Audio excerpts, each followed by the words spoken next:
Comprehension number 13.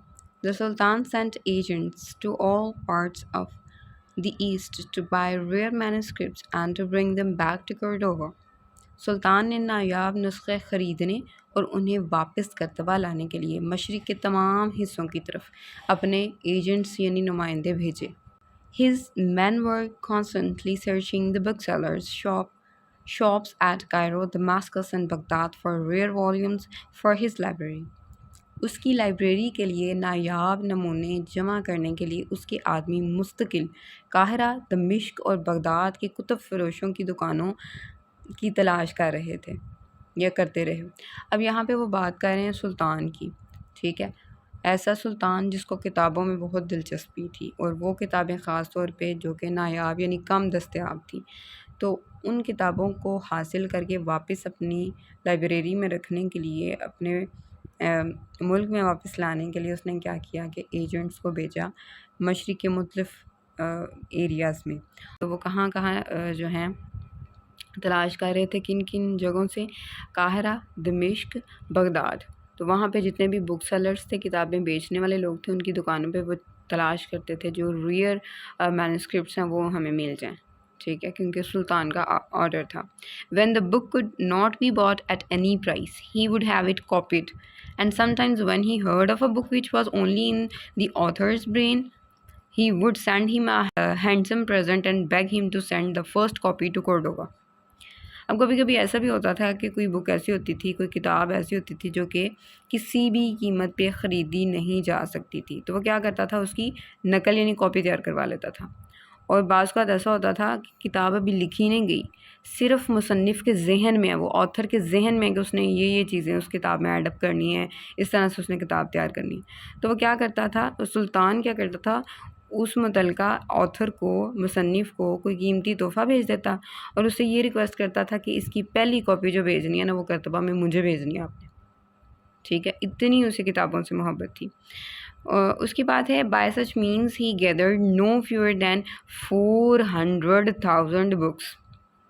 यानी कि इस तरीके से उसने कितनी किताबें, कम अज़ कम उसने 4 लाख किताबें इकट्ठी कर ली थी.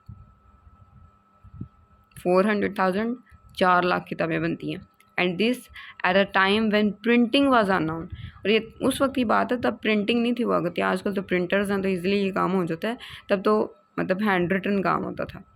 And every copy had to be painfully copied. बड़ी मुश्किल से हर कॉपी तैयार की जाती थी, नकल तैयार की जाती थी.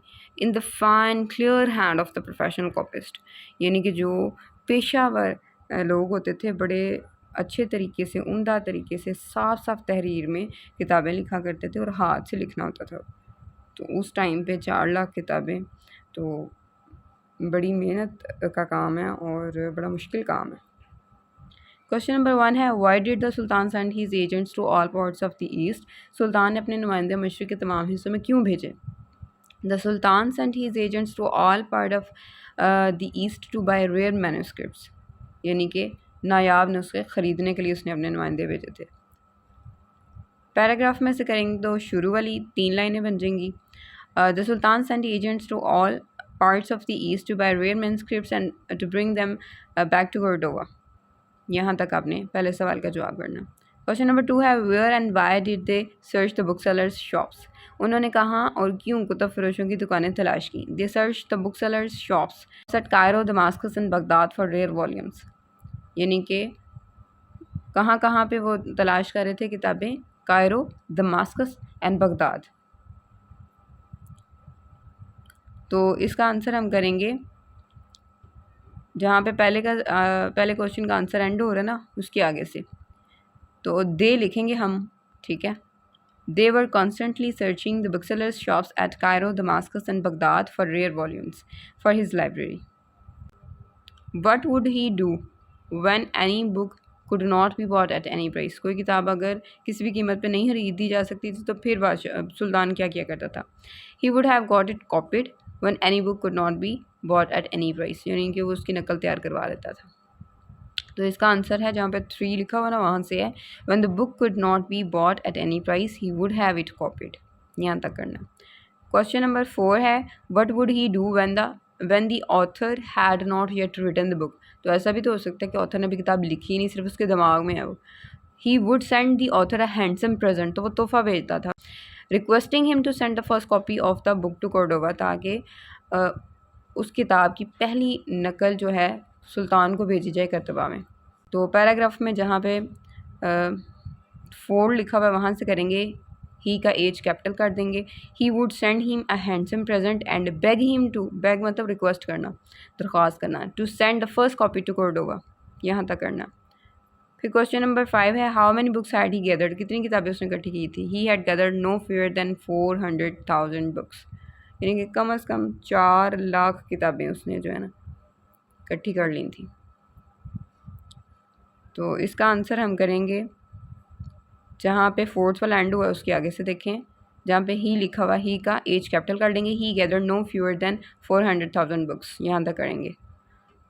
फिर क्वेश्चन नंबर 6 में पूछा गया है why was it difficult to collect so many books in those days, उन दिनों में इतनी ज़्यादा किताबें इकट्ठी करना मुश्किल क्यों था। It was difficult to collect so many books in those days because printing was unknown then, printing नहीं थी ना होती, इस वजह से प्रिंटिंग का तरीका राइज नहीं था।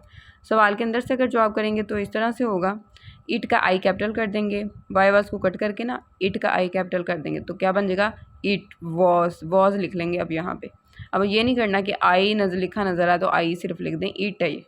It was difficult to collect so many books in those days, question mark को कट करेंगे, बिकॉज लिखेंगे। बाकी पैराग्राफ में से लास्ट पे जो थर्ड लाइन है, थर्ड लास्ट लाइन, वहाँ से करेंगे प्रिंटिंग वाज अननोन, देन लिखना तो लिख लें।